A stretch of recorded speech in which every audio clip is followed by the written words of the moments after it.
ایک دفعہ ایک کلاس میں ایک ماسٹر صاحب لیکچر دے رہے تھے بچوں کو، تو اس کے دوران انہوں نے اپنے طلباء کو زندگی گزارنے کا ایک بڑا اچھا فلسفہ سکھایا۔ انہوں نے اپنے بچوں کو زندگی کے تمام وہ اصول و قوانین اس چھوٹے سے لیکچر میں سمجھا دیے۔ انہوں نے ایک جگ لیا اور جگ کے اندر انہوں نے کچھ کنکریاں لیں اور وہ جگ کے اندر ڈال دیں۔ جب جگ کے اندر ڈال دی، جگ فل بھر گیا۔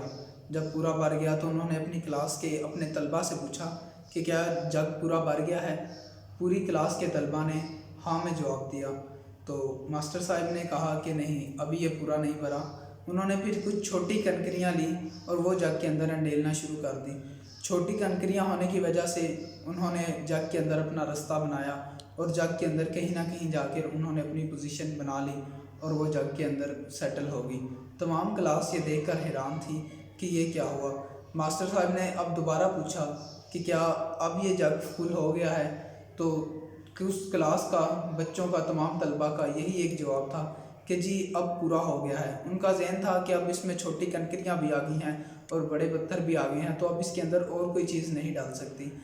اسی دوران ماسٹر صاحب نے پھر نفی میں سر ہلایا اور جگ کے اندر مٹی ڈالنا شروع کر دی۔ جب جگ کے اندر مٹی ڈالی تو مٹی نے بھی اپنی جگہ بنائی اور مٹی بھی جگ کے اندر بھر گئی اور مٹی کی وجہ سے جگ فل و فل بھر گیا۔ اب تمام طلباء کو یہ تھا کہ اب جگ کے اندر ذرا سی بھی گنجائش باقی نہیں بچی اور اب اس جگ کے اندر کوئی بھی ایسی چیز نہیں ہے جس کو ہم انڈیل سکیں، اس لیے اب یہ جگ پورا بھر چکا ہے۔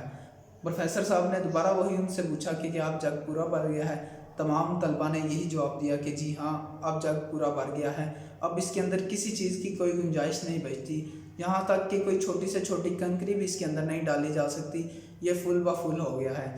اتنے میں ماسٹر صاحب نے پھر نفی میں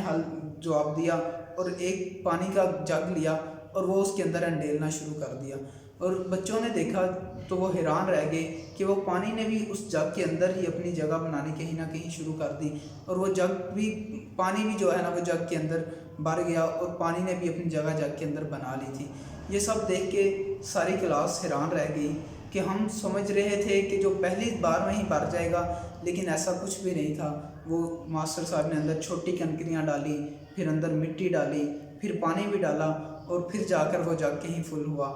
بچوں نے ماسٹر صاحب سے ان ساری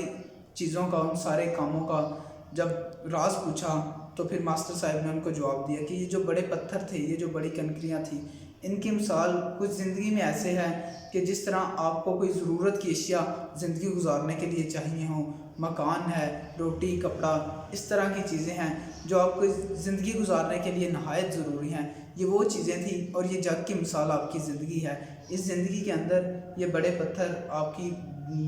مین ضروریات تھی جو ہم نے جگ کے اندر ڈال لیتے ہیں، ہم اپنی زندگی کے اندر ان ضروریات کو بسر کر لیتے ہیں۔ پھر وہ جو چھوٹی چھوٹی کنکریاں تھیں، ان کی مثال آسائشیں ہیں، ہمارے گھر کے اندر اے سی ہو، ہمارے پاس بڑی گاڑی ہو، ہمارا رہن سہن بہت ہائی کلاس کا ہو، اس طرح کی جو چیزیں تھیں وہ چھوٹی کنکریاں اس کی مثال تھی کہ اس جگ کے اندر ہم ان چیزوں کو بھی انڈیلنا چاہیں تو انڈیل سکتے ہیں۔ پھر وہ جو اندر مٹی تھی، اس کا راز جب بچوں نے پوچھا تو ماسٹر صاحب نے بڑا اچھا جواب دیا۔ انہوں نے کہا کہ وہ جگ کے اندر جو مٹی تھی، اس کی مثال بالکل ایسے ہے جس طرح آپ کی زندگی کے اندر دکھ ہوں، بہت سارے دکھ اور پریشانیاں ہوتی ہیں،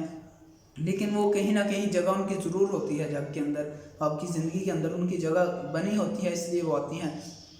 اگر آپ اس جگ کے اندر پہلے ہی مٹی ڈال دیتے تو وہ کنکریاں اور پتھر اس جگ کے اندر نہیں ڈالے جا سکتے تھے۔ اسی طرح اگر آپ اپنی زندگی کے اندر پہلے ہی دکھ، مصائب، تکالیف کو ڈال لیں گے تو پھر آپ کی زندگی کے اندر خوشیاں نہیں آ سکیں گی۔ انسان کو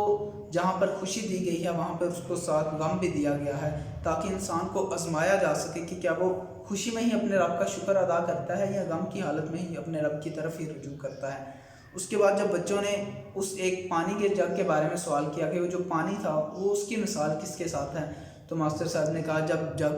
آپ کی زندگی آپ کی ضروریات سے بھر جائے،